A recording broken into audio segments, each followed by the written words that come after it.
Hello friends, मी भावना. माझ्या चॅनलमध्ये मी तुम्हा सर्वांचे मनापासून स्वागत करते. कसे आहात तुम्ही सर्व? आय होप तुम्ही सर्व आनंदात असाल. स्वामींच्या कृपेने तुमच्या सगळ्या चांगल्या इच्छा पूर्ण होऊन आजचा दिवस तुम्हाला खूप छान आणि आनंदाचा जाऊ. 16 मे रोजी शनी अमावस्या आहे. ही अमावस्या अतिशय प्रभावशाली आहे. म्हणजे शनी अमावस्या आणि भादुका अमावस्या या दोन्ही एकत्र आलेल्या आहेत. हिला भादुका अमावस्या सुद्धा म्हणतात, म्हणून ही अतिशय प्रभावशाली ठरली आहे. तर या दिवशी तुम्ही एक उपाय जर केला तर तुमच्या मनात जी अस्वस्थता आहे, म्हणजे तुम्हाला काहीतरी स्ट्रेस आहे, कोणत्या गोष्टीचा तुम्ही विचार करता, काहीतरी त्रास आहे, तुम्हाला कोणीतरी तुम्हाला त्रास देतं, शत्रूचा त्रास आहे, किंवा तुम्हाला वाईट स्वप्न दिसतात, तुमच्या करणीबाधा नजरबाधा होते. बऱ्याच जणांना नजर दोष असतो बघा.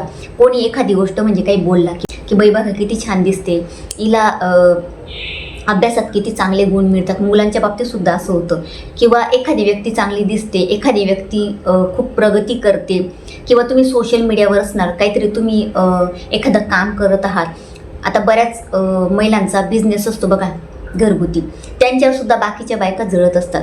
तर या गोष्टी होत असतात. म्हणजे जडावृत्तीचे लोक एक नाही तर अनेक आहेत. तर आपल्याला नजर दोष, करणीबाधा वगैरे काही ना काही होत असतं.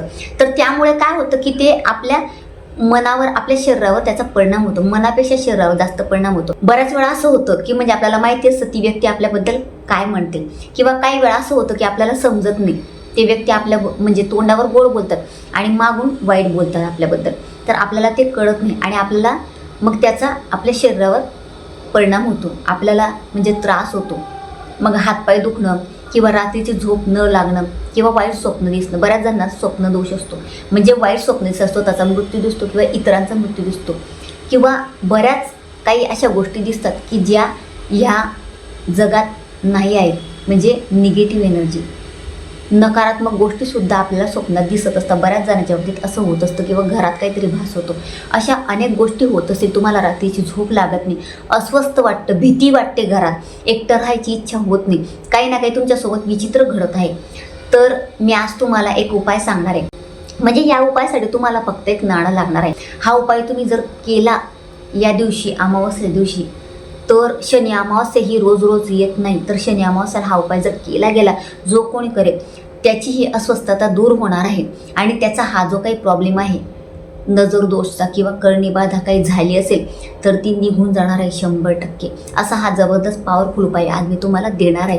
जर तुम्ही तर हा उपाय कशा पद्धतीने करायचा आणि कोणी करायचं याबद्दलची संपूर्ण माहिती मी तुम्हाला आजच्या व्हिडिओमध्ये देणार आहे. जर तुम्ही माझ्या चॅनलवर नवीन असणार आणि पहिल्यांदा हा व्हिडिओ बघत असणार, तुम्हाला हा व्हिडिओ आवडला तर व्हिडिओला एक लाईक नक्की करा. आता नाण्याचाच उपाय काय करायचा आणि या दिवशी तो सक्सेस का होतो? कारण चंद्र हा मनाचा कारक आहे आणि अमावस्येला तो नसतो. त्यामुळे काय होतं की नाण्याचा जेव्हा तुम्ही हा उपाय करणार तर नाणे चंद्राची ऊर्जा स्थिर करण्याचं काम करणार आहे, म्हणून हा उपाय तुमचा सक्सेस होणार आहे. जर तुमच्याकडे चांदीचं नाणं असेल, म्हणजे कुठलंही 1 रुपयाचंच पाहिजे असं काही नाही, चांदीचं नाणं असेल एखादं तुमच्याकडे ते चालेल. नसेल तुमच्याकडे ते घेतलं म्हणजे चांदीचं अतिशय उत्तम. नसेल तर एक छोटंसं म्हणजे असं पट्टीसारखं तुम्ही गोल एक छोटंसं तयार करून घ्या. काही जास्त चांदीचं म्हणजे महाग जाणार नाही, ते छोटंसं घ्या. नसेल शक्य तर 1 रुपयाचं तुम्ही नाणं घेऊ शकता साधं. तर कसं असतं, आपल्या बाबतीत लोक खूप काही बोलत असतात परंतु आपल्याला कळत नाही. तर त्याचे म्हणजे आपल्याला आपल्या शरीरावर परिणाम दिसतात, किंवा ग्रहांचे दोष झालेले असतात. ग्रहांचे दोष असतात, त्या दोषांमुळे सुद्धा म्हणजे राहू केतू आपले जर खराब झाले, हे दोष लागले यांचे आपल्याला, तर त्यामुळे सुद्धा आपल्या तो शरीरावर परिणाम होतो. हा उपाय रात्री करायचा आहे. रात्री काय करायचं, एका काचेच्या ग्लासात पाणी घ्यायचं आणि त्या पाण्यात तुम्हाला ते नाणं टाकायचं आहे जे तुम्ही घेतलं असेल. ते नाणं टाकल्यानंतर तुम्हाला ते तुमच्या उशीच्या बाजूला, म्हणजे तुमच्या उशीच्या राईट साईडला किंवा लेफ्ट साईडला तुम्हाला ते ठेवायचं आहे. म्हणजे तो ग्लास तुम्हाला ठेवायचा आहे.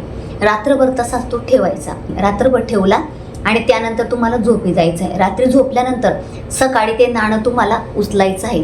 ते नाणं पुसायचं स्वच्छ आणि त्यानंतर ते नाणं तुम्हाला देवघरात ठेवायचं. देवघरात ठेवा, किंवा एखादा डब्बा असेल छोटासा, म्हणजे तुमचं देवघरात ड्रावर असेल, किंवा काही तुम्ही तिथे देवाचं सामान ठेवतात तर तिथे देवघरात तुम्हाला एखाद्या डब्यामध्ये ते ठेवायचं आहे. आणि शक्य असेल तर देवघरात ठेवा. तर ते उरलेलं पाणी तुम्हाला एखाद्या झाडाला घालायचं आहे. खाली जा, किंवा तुमच्या घरात एखादं झाड असेल तुळस सोडून, त्यात तुम्हाला ते पाणी टाकायचं आहे. बस हा उपाय तुम्हाला करायचा आहे. अगदी छोटासा उपाय.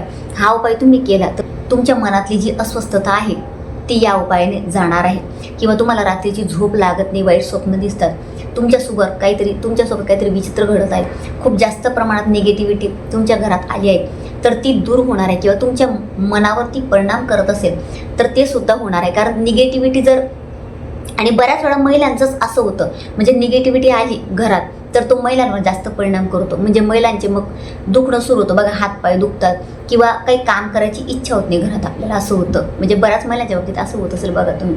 म्हणजे काय करावं आपल्याला घरात काहीच सुचत नाही, खूप त्रास होतो. तर हे का होतं की आपल्या घरात जास्तीत जास्त निगेटिव्हिटी आलेली असते, म्हणून आपलं शरीर दुखायला सुरुवात होतं, आपल्याला दुखणं आपल्या मागे लागत असतं, आजार पण आपल्या मागे लागतं. तर ही गोष्ट होत असेल तर नक्कीच तुम्ही हा छोटासा उपाय करा.